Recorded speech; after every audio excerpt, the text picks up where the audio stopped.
তো শিক্ষার্থীবৃন্দ, তোমরা সবাই অঙ্কটি কি বুঝতে পেরেছো? কোনো সমস্যা হয় নাই তো? কেমন?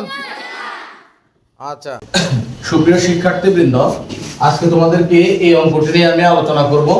এখানে কয়েকটি অঙ্ক দেওয়া আছে। অঙ্কগুলো কি? 3, 0, 5, 2, 7, 1। এগুলোকে বলা হয় অঙ্ক। এগুলোকে কি বলা হয়? অঙ্ক। কতগুলো অঙ্ক? ক নম্বরে আমাদেরকে কি প্রশ্ন করেছে? অঙ্কগুলোর মধ্য থেকে অভাব জ্ঞাপক অঙ্ক কোনটি? তো তোমরা বলো তো, অভাব জ্ঞাপক অঙ্ক কোনটি? শূন্য। শূন্যের মধ্যে শূন্যের সাথে যদি অন্য কোনো সংখ্যা ব্যবহার করা হয় তখন তার মান বেড়ে যায় 10 বা 10, 50, 30, 40, 80, 90 শূন্যের সাথে যা ব্যবহার করা হয়। শূন্যের সাথে যদি কোনো অঙ্ক ব্যবহার করা না হয় তখন এটার কোনো মান থাকে না। এই জন্য শূন্যকে বলা হয় অভাব জ্ঞাপক। কথা বুঝতে পেরেছো? শিক্ষার্থীবৃন্দ, খ নম্বরের দিকে খেয়াল করো। খ নম্বর হচ্ছে অঙ্কগুলো দ্বারা গঠিত বৃহত্তম সংখ্যা 2 ও 5 দ্বারা বিভাজ্য কিনা এটা যাচাই করতে বলছে। অর্থাৎ এখানে যে 1, 2, 3, 4, 5, 6 ছয়টি অঙ্ক রয়েছে, সেই 6টি অঙ্ক দ্বারা যে বৃহত্তম সংখ্যা গঠন করব সেটা 2 ও 5 দ্বারা বিভাজ্য কিনা। শিক্ষার্থীবৃন্দ, এই অঙ্কটা করার জন্য আমাদেরকে প্রথমে দুইটি সূত্র জানতে হবে। কয়টি সূত্র? কয়টি সূত্র? আমাদেরকে দুটি সূত্র জানতে হবে। সেই দুটি সূত্র হচ্ছে যে আমরা জানি কোন সংখ্যার একক স্থানীয় অঙ্ক শূন্য অথবা জোড় হলে, একক স্থানীয় অঙ্ক যদি কি হয়? জোড় হয়, তাহলে সেই সংখ্যাটা 2 দ্বারা বিভাজ্য হবে। এরপরে আবার আরেকটা সূত্র আমরা জানি, অপর একটি সূত্র, সেটা হচ্ছে কোন সংখ্যার একক স্থানীয় অঙ্ক শূন্য অথবা 5 হলে সেই সংখ্যাটা 5 দ্বারা বিভাজ্য হবে। তাহলে শিক্ষার্থীবৃন্দ, তোমরা খেয়াল করো তো, আমাদেরকে বলেছে বৃহত্তম সংখ্যা গঠন করার জন্য। আমরা কি বৃহত্তম সংখ্যা গঠন করি নাই? করেছি। হ্যাঁ, আমরা বৃহত্তম সংখ্যা গঠন করেছি। বৃহত্তম সংখ্যা গঠন করার ক্ষেত্রে সবচেয়ে বড় যেটা সেটাকে প্রথমে রাখবো, এরপরে ছোট, এরপরে ছোট, এরপরে ছোট, একদম শেষে যে ছোটটা সেটা থাকবে। তো আমরা একদম শেষে হচ্ছে 0। এখন শিক্ষার্থীবৃন্দ বলো তো, এখানে এটা একক, একক কিনা বলো? এটাকে বলা হয় একক স্থানীয় অঙ্ক। বলো তো, একক স্থানীয় অঙ্ক কত? 0। তাহলে কি সেটা 2 দ্বারা বিভাজ্য? অবশ্যই সেটা 2 দ্বারা বিভাজ্য, কারণ আমাদের সূত্রের সাথে মিলে যাচ্ছে। শিক্ষার্থীবৃন্দ, তোমরা খেয়াল করো তো, এটা কি 5 দ্বারা বিভাজ্য?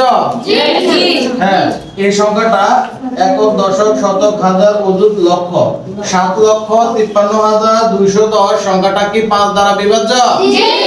কেন 5 দ্বারা বিভাজ্য? সবাই একসাথে বলো। ধন্যবাদ সবাইকে। একক স্থানে শূন্য আছে, এই জন্য আমরা বলবো এটা 5 দ্বারা বিভাজ্য। তাহলে কি আমরা বলতে পারি না যে এই সংখ্যাটা 2 এবং 5 দ্বারা বিভাজ্য?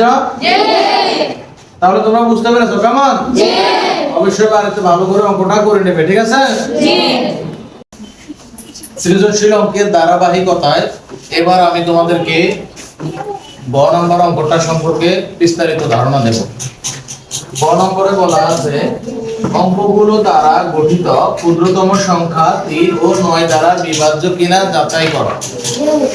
3 এবং 9 দ্বারা বিভাজ্য কিনা সেটা আমরা যাচাই করব।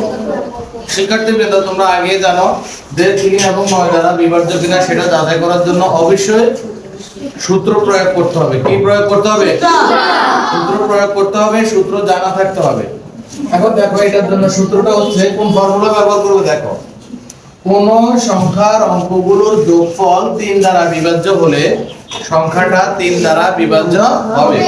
আবার খেয়াল করো, কোন সংখ্যার অঙ্কগুলোর যোগফল 3 দ্বারা বিভাজ্য হলে সেই সংখ্যাটা 3 দ্বারা বিভাজ্য হবে এবং 9 দ্বারাও বিভাজ্য হবে। তার মানে 3 এর সূত্র যা, 9 এর সূত্র তা। তাহলে কখনো যদি 9 এর কথা বলে তাহলে তুমি ওই একই সূত্র ব্যবহার করবে। 3 এর কথা বললো একই সূত্র ব্যবহার করবে। কোন সংখ্যার অঙ্কগুলোর যোগফল যদি 3 দ্বারা বিভাজ্য হয় তাহলে সেই সংখ্যাটা 9 দ্বারা বিভাজ্য হবে। ঠিক আছে, এখন আমরা আমাদেরকে বলেছে উদ্দীপকের যে অঙ্কগুলো রয়েছে সেগুলো দ্বারা ক্ষুদ্রতম সংখ্যা গঠন করতে। তোমরা কি ক্ষুদ্রতম সংখ্যা গঠন করতে জানো না? জানো কি না? ক্ষুদ্রতম সংখ্যা হচ্ছে এখানে সবচেয়ে ক্ষুদ্রতম সংখ্যা শূন্য, তবে শূন্য আগে ব্যবহার করা যাবে না, তাহলে অঙ্কের মানটা পরিবর্তন হয়ে যাবে। প্রথমে ব্যবহার করতে হবে এর সবচেয়ে ছোটকে এক ব্যবহার করলাম, এরপরে শূন্য, এরপরে অর্থাৎ ছোট থেকে বড় 2 3 5 7 ব্যবহার করলাম, তাহলে হয়ে গেল ক্ষুদ্রতম সংখ্যা। এখন এই ক্ষুদ্রতম সংখ্যার অঙ্কগুলো আমরা যোগ করে ফেলব। যোগ করতে আমাদের যোগফল কত হয়েছে? তোমরা বলো তো 18 3 এবং 9 দ্বারা ভাগ যায় কিনা? কিভাবে বলো তো? 3 6 আর 9 গুণা, তাহলে আমরা বুঝতে পারলাম 18 3 দ্বারা এবং 9 দ্বারা কি যায়? ভাগ করা যায়। তাহলে 3 এবং 9 দ্বারা যেহেতু ভাগ করা যায়, তাহলে একক দশক শতক হাজার অযুত লক্ষ 1,02,357 1,02,357 সংখ্যাটি 3 এবং 9 দ্বারা বিভাজ্য, অর্থাৎ 3 ও 9 দ্বারা সেটাকে ভাগ করা যাবে। সবাই কি বুঝতে পেরেছো? ধন্যবাদ সবাইকে।